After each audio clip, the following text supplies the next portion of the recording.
जय हिंद दोस्तों। तो कैसे आप लोग दोस्तों। कल की हमारी क्लास थी सिंधु सभ्यता के बारे में। कल हमने पढ़ा था कि सिंधु सभ्यता की खोज कब हुई थी, किसने करी थी, किस तरीके से खोज हुई थी, उसके समकालीन कौन सी सभ्यता थी। अब इसके आगे हम कंटिन्यू करने वाले हैं इसके प्रमुख प्राचीन स्थल। ठीक है, सिंधु सभ्यता के प्रमुख स्थल। दोस्तों मैंने मेरी पूरी कोशिश करी है इसको मानचित्र के माध्यम से समझाने की। इसके बाद मैं आपको समझाऊंगा कि इनकी खोज कब हुई, किसने की। ठीक है दोस्तों, पहले आप मानचित्र के माध्यम से समझ लीजिए कि जो सिंधु सभ्यता को इसको हड़प्पा सभ्यता भी बोला जाता है। यह चारों ओर से सबसे पूर्वी जो क्षेत्र था इसका, पूर्वी क्षेत्र था इसका आलमगीर। कौन सा था दोस्तों? आलमगीर। और जो सबसे पश्चिमी क्षेत्र था वह था सुतका गेंडोर।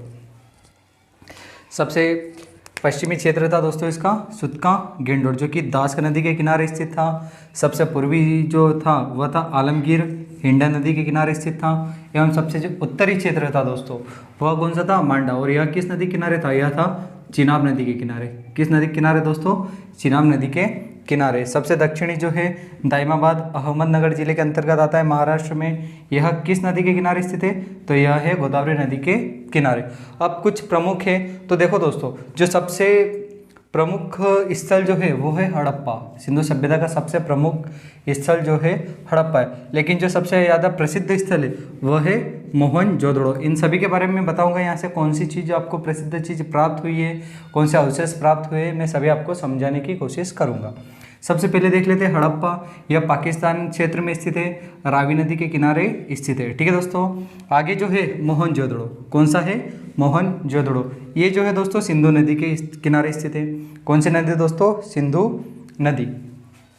आगे हमारा सुतका गेंडोर मैंने बता दिया कि सबसे पश्चिमी क्षेत्र है, दास नदी के किनारे। कोटदीजी यह भी सिंधु नदी के किनारे स्थित है। चन्हूदड़ो यह भी सिंधु नदी के किनारे स्थित है। ठीक है, यह जो क्षेत्र मैंने आपको बताया यह थे पाकिस्तान के। किसके थे दोस्तों? पाकिस्तान के क्षेत्र थे। लिख देता हूँ मैं यहाँ पर नल्ले का नाम, पाकिस्तान। ठीक है, आगे है राखी गढ़ी। राखी गढ़ी जब इसको खोजा गया था 1963 में। कब खोजा गया था? 1963 में। किसने खोजा था इसको? सूरज भान ने। किसको खोजा था? सूरज भान ने। तो इससे पहले जो सबसे बड़ा क्षेत्र था वह था धोलावीरा। कौन सा था? धोलावीरा। लेकिन इसकी खोज के बाद जो भारत का सबसे बड़ा स्थल जो है हड़प्पा का वह है राखी गढ़ी। कौन सा क्षेत्र है?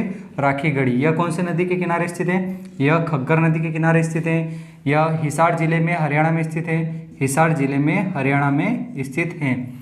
बात करते हैं हम बनवाली। यह भी हरियाणा में स्थित है, जो कि रंगोई नदी के किनारे स्थित है दोस्तों। आगे जो आता है हमारा रोपड़, बहुत प्रसिद्ध है। यह किस नदी के किनारे स्थित है? तो यह है दोस्तों सतलज नदी के किनारे स्थित है। ठीक है, आगे हमारा आता है कालीबंगन, जो कि राजस्थान में है। यह किस नदी के किनारे स्थित है? यह है खग्गर नदी के किनारे स्थित। आगे देख लीजिए सबसे फेमस धोलावीरा। दोस्तों धोलावीरा के बारे में मैंने कल आपको बताया था कि एकमात्र साइट जो कि 2021 में यूनेस्को की विश्व धरोहर में शामिल होने वाली भारत की पहली साइट बनी। रंगपुर जो कि गुजरात में स्थित है। यह किस नदी के किनारे स्थित है? यह मादर नदी के किनारे स्थित है। लोथल भगवा नदी के किनारे स्थित है। अब दोस्तों आता है हमारा आलमगीरपुर। यह सबसे पूर्वी है, हिंडा नदी के किनारे स्थित है दोस्तों। ठीक है, अब आगे मैं आपको बताऊंगा कि किस सभ्यता मतलब किस स्थल की खोज कब किस वर्ष हुई, किसने इसकी खोज करी और वहाँ से कौन से अवशेष प्राप्त हुए। दोस्तों आगे देखिए, जैसे कि दोस्तों मैं आगे समझाना चाहूँ इससे पहले मैं बता देता हूँ कि अब तक जो भारत में टोटल 1500 सिंधु सभ्यता के स्थलों की खोज हो चुकी है। कितनी?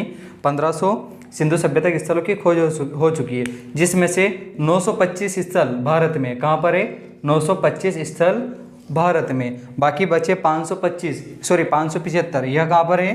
पाकिस्तान में स्थित है। ठीक है दोस्तों, आगे चलिए, आगे मैं बताता हूँ आपको इनकी खोज कब।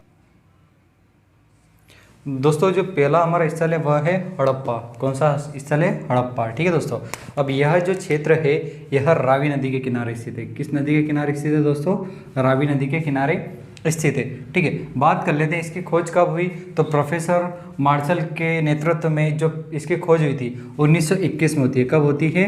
1921 में इसकी खोज होती है। अब इसकी खोज किसने करी दोस्तों? तो इसकी जो खोज है वो दयाराम साहनी ने करी थी। किसने करी थी? दयाराम साहनी ने करी थी। इसका पुनरुत्थान किसने करवाया था?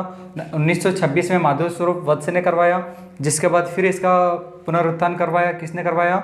1946 में व्हीलर ने करवाया था। किसने करवाया था दोस्तों? व्हीलर ने करवाया था। तो हड़प्पा के बारे में यह खोज से संबंधित तथ्य है। बाकी अब बात कर लेते हैं अपन कि इससे यहाँ से प्राप्त होने वाले साक्ष्य। बहुत ही महत्वपूर्ण क्वेश्चन है एसएससी जीडी के लिए या फिर अन्य जितनी भी महत्वपूर्ण प्रतियोगी परीक्षा है। ठीक है दोस्तों, अब यहाँ से जो चीज़ें प्राप्त हुई यानी कि साक्ष्य जो प्राप्त हुए तो वह कौन कौन से है? सबसे पहले देख लेते हैं अपन अन्न भंडार। क्या है? अन्न मतलब बोलते हैं ना अपन विशाल अन्नागार जो प्राप्त हुआ था वही प्राप्त होता अन्न भंडार। कांसे से निर्मित खिलौना गाड़ी। कांसे से निर्मित खिलौना गाड़ी। अब बात आ रही है दोस्तों यहाँ पर कांसा। तो कांसा कैसे बनता है? तो इस समय इस सभ्यता को कांस्ययुगीन सभ्यता बोला जाता था। क्यों? क्योंकि यह तांबा प्लस टीन, ठीक है, इन दोनों से निर्मित था यह कांसा और इन्होंने इसकी खोज करी थी। ठीक है दोस्तों, इसकी खोज करी थी। ठीक है, आगे देख लीजिए कि कांस्य निर्मित दर्पण का क्या था? कांस्य का दर्पण। ठीक है दोस्तों, आगे है पारदर्शी वस्त्र पहने हुए एक मूर्ति। उस समय एक मतलब इनको कांसे की मूर्ति प्राप्त हुई थी जिसने पारदर्शी वस्त्र पहने हुए थे। ठीक है, गरुड़ चित्रित मुद्रा, यानी कि अपन इससे यह अंदाजा लगा सकते हैं कि उस समय जो है देवी देवताओं पर इनका बहुत ही विश्वास था। तो गरुड़ चित्रित यहाँ पर मुद्रा भी मिली थी, यानी कि रुपया मिला था इनको, सिक्का मिला था। ठीक है, आगे मछुआरे का चित्र। क्या? मछुआरे का चित्र। अब यहाँ से पढ़ के हमें आगे नहीं बढ़ना है। अब मछुआरे का चित्र तो हमारे दिमाग में बात आनी चाहिए कि भाई अगर यहाँ पे मछुआरे का चित्र मिला है तो उस समय जो पशुपालन का काम भी चलता होगा, इनने मछली पालन का भी काम शुरू करा होगा। किसका? मछली पालन। मछली पालन। ठीक है दोस्तों, आगे है शंख का बेल। अब अगली जो हमारा स्थल है वो देखिए दोस्तों। तो दोस्तों हमारा अगला स्थल है मोहनजोदड़ो। कौन सा स्थल है? मोहनजोदड़ो। ठीक है दोस्तों, इसकी जो खोज होती है 1922 में होती है दोस्तों। कब होती है? 1922 में। और इसकी खोज कौन करते हैं? आर.डी. बनर्जी। कौन करते हैं? आर.डी. बनर्जी। अब दोस्तों बात करते हैं कौन सी नदी के किनारे स्थित है? तो यह सिंधु नदी के किनारे स्थित है। ठीक है, अब देखिए कि मैं इससे पहले बताना भूल गया था कि जो हड़प्पा सभ्यता थी वो पाकिस्तान के पंजाब प्रांत के साहिवाल जिले में स्थित थी। ठीक है, और जो मोहनजोदड़ो है दोस्तों वह पाकिस्तान के सिंध प्रांत का लरकाना जिला है। कौन सा है? पाकिस्तान के सिंध प्रांत का लरकाना जिला। अब आगे देखिए दोस्तों कि 1922 में राखलदास बनर्जी ने इसकी खोज की, लेकिन फिर बाद में इसका पुनरुत्थान करवाया था। किसने करवाया था? मेके ने करवाया था। कब करवाया था? 1927 में करवाया था। किसने करवाया था? मेके द्वारा करवाया गया था सन 1927 में। आगे देखिए दोस्तों कि 1930 में इसका फिर डबल पुनरुत्थान करवाया। किसने करवाया था? व्हीलर ने करवाया था। अब यहाँ से प्राप्त होने वाले साक्ष्य जो कि प्रमुख है, विशाल स्नानागार, यानी कि नहाने के लिए एक सामुदायिक भवन जहाँ पर सभी सामूहिक रूप से नहा सकते थे। अलग अलग महिलाओं के लिए अलग से कपड़े बदलने की व्यवस्था थी। एक जैसे आज के समय में स्विमिंग पूल रहता है, इसे एक तालाब था, जलाशय था। ठीक है दोस्तों, पुरोहितों का आवास, यानी कि जो पुजारी लोग रहते थे इनके लिए आवास, रहने के लिए अलग से व्यवस्था। महाविद्यालय यानी कि जो कॉलेज वाली व्यवस्था थी वह भी थी उस समय। ठीक है, 16 घरों का बेरक, यानी कि एक मोहल्ले टाइप या कॉलोनी टाइप एक रहवासी इलाका भी था यहाँ पर। कांस्य निर्मित नग्न महिला मूर्ति, मोस्ट IMP है दोस्तों, कांस्य निर्मित नग्न महिला की मूर्ति। आगे है दाढ़ी वाले पुजारी की मूर्ति, जिसको लोग बोलते हैं कि ये शिव जी को भी प्रदर्शित करता है। किसको? शिव जी। ठीक है, आगे देखिए चमकते हुए बंदर का चित्र यहाँ से प्राप्त हुआ। और मोस्ट IMP एक श्रृंगी, यानी कि एक सिंग वाले पशुओं की मुद्रा यहाँ पर प्राप्त हुई। दोस्तों अगला जो हमारा स्थल है वह देखिए, अगला स्थल है दोस्तों हमारा चन्हू दड़ो। ठीक है, अब जो चन्हू दड़ो है ये भी पाकिस्तान के क्षेत्र में आता है। अब ये कौन सी नदी के किनारे स्थित है? तो यह सिंधु नदी के किनारे स्थित है। किसके? सिंधु नदी के किनारे स्थित है। पाकिस्तान के किस क्षेत्र के अंतर्गत आता है दोस्तों? तो समझना ध्यान से रहा कि पाकिस्तान के सिंध प्रांत के नवाबशाह जिले में आता है। कौन से जिले में आता है? नवाबशाह जिला। कहाँ का है जिला है? नल्ले का, यानी कि पाकिस्तान का। ठीक है दोस्तों, पाकिस्तान का जिला, ठीक है। आगे देखिए कि इसकी खोज 1925 में मेके द्वारा की गई थी। किसके द्वारा की गई थी? मेके द्वारा की गई थी। 1931 में इसका पुनरुत्थान करा हमारे भारतीय जो थे पुरातत्वविद, किसने? N G Majumdar. किसने? एन.जी. मजुमदार द्वारा इसका पुनरुत्थान करवाया गया। अब मोस्ट आईएमपी, खासकर यह लड़कियों के लिए बहुत आईएमपी है, क्योंकि उस समय आज के जो चलन में जो बोलते हैं ना अपन कि भैया पार्लर की दुकान, तो वही पहले भी चलन में था, वैदिक सभ्यता से पहले भी ये चीज़ चलन में थी। कैसे थी? देखिए अब यहाँ से प्राप्त होने वाले साक्ष्य, देखिए मन के बनाने के कारखाने, मन के यानी कि जो मोती रहते थे वह बनाने के कारखाने, ठीक है। अब बिल्ली का पीछा करते हुए कुत्ते के साक्ष्य, बिल्ली का पीछा करते हुए कुत्ते के साक्ष्य। आगे देखिए मोस्ट आईएमपी लिपस्टिक, उस समय लिपस्टिक भी थी, ठीक है। आगे देखिए कांसे की गाड़ी, वृत्ताकार ईंट, हाँ दोस्तों समय का जो सबसे बड़ा यूज होता है वो है कंघा। फिर आगे देखिए 3 घड़ियालों और 2 मछलियों के अंकन वाली मुद्रा, ठीक है।